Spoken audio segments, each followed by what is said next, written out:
জাহান্নামের কত কঠিন শাস্তি, জাহান্নামের কত কঠিন শাস্তি যে হবে, জাহান্নামের কঠিন শাস্তি বিভিন্ন হাদিস কোরআনে প্রমাণ আছে।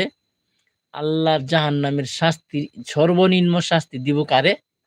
সর্বনিম্ন একটা শাস্তি। এই শাস্তিটা দিব হুজুরের চাচা আবু তালেব রে।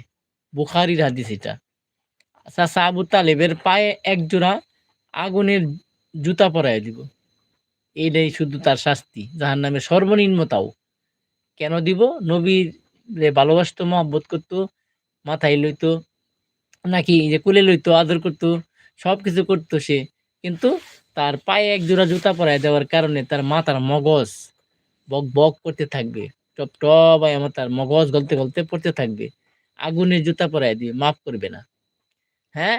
ওই যে আমার একজনে প্রশ্ন করছেন পীরের কথা, পীর সাহেব পারি দিয়া নিতে পারবে না কাউকে। তার প্রমাণ? ইব্রাহিম আলাইহিস সালাম নবী হইয়াও আল্লাহর কাছে তার বাবার জন্য কি করবেন? সুপারিশ করবেন। আল্লাহ বলবেন নো লাইক। আল্লাহ লাইক করবেন না। নবীর দোয়া কবুল করবেন না। তার বাবারে ক্ষমা করবেন না। মুশরিকদেরকে আল্লাহ কখনো ক্ষমা করবেন না। নবীও যদি তার জন্য সুপারিশ করে, একজন নবী হইয়া তার বাবার জন্য সুপারিশ করবে, আল্লাহ কবুল করবেন না। এখন বুঝেন পীর সাহেব হইয়া কি কোনো শিষ্য রেফার করে নিতে পারবো?